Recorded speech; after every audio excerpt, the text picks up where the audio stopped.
Hi everyone, so today I'm going to show you how I painted this giraffe in watercolors. So to get started, I like to mix up all of my colors or get them ready. I use a number of different colors there, but I always start by mixing a French ultramarine blue and the burnt sienna by Winsor & Newton, professional watercolors.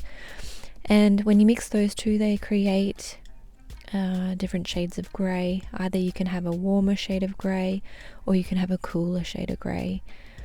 And then I just go and add those shadows more towards the edges of the subject that I'm painting. It almost creates like a sculpture. It looks like a sculpture when you add your shadows. It creates a lot of depth in your paintings. So that's where I usually start. Then I go into the eyes and add a few details there, and the nostrils. Obviously you want to have your eyes and nose part of your subject really crisp and clear and quite detailed. But the rest of the subject can be a little bit more loose and not as dark or detailed. And that way you're drawing the viewer's eye you're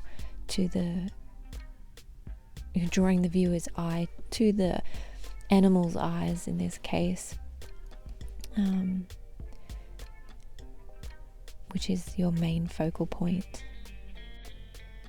So now that I have the eyes in there, I go ahead and start adding a few more layers with the shadows. So I just continue to use the first grey mixture that I made up, and then I go and add 1 to 2 more layers in the shadowed areas.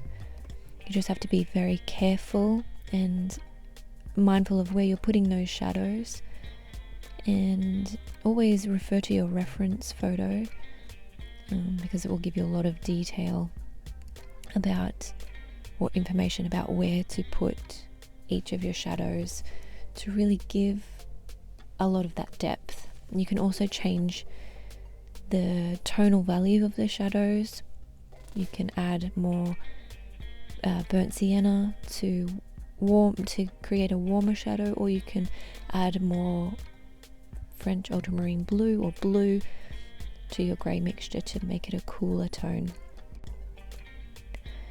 Now we're getting to the really fun part where you're adding the colour onto the giraffe and just adding those sweet little wrinkles and spots all over.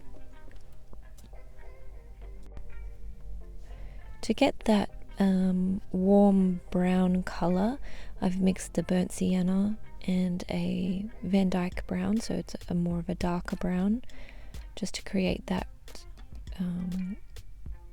the orange sort of colour that you get on the giraffe's head. Now I'm working on the ears, just adding more shadows and detail into the ears. I didn't add too much detail into the ears because I don't want that to be my main focal point. Really focusing on the eyes and the nose in order to draw the viewer's eye to the face of the animal.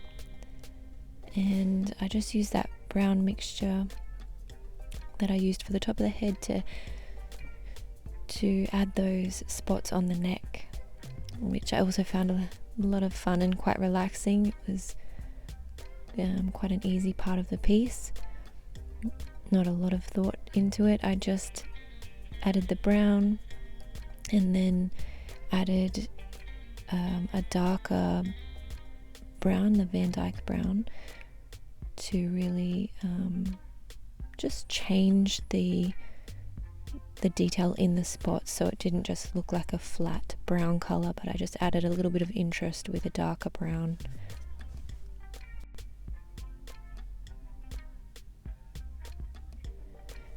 So here I'm just adding a few more layers and details to the face, just to really help the eyes pop, and just so you get that cute little baby giraffe look in those, that doughy sort of look in the eyes, and adding a few more of those spots onto the face.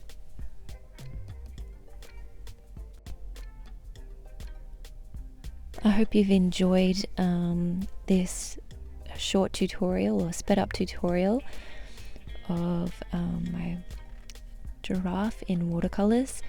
And if you would like to see more of these tutorials on YouTube, please like and subscribe to the channel so I can add more content to it for you.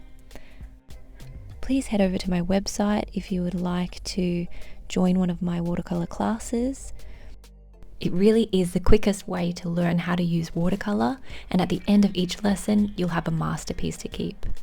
So I look forward to seeing you over there. Bye for now.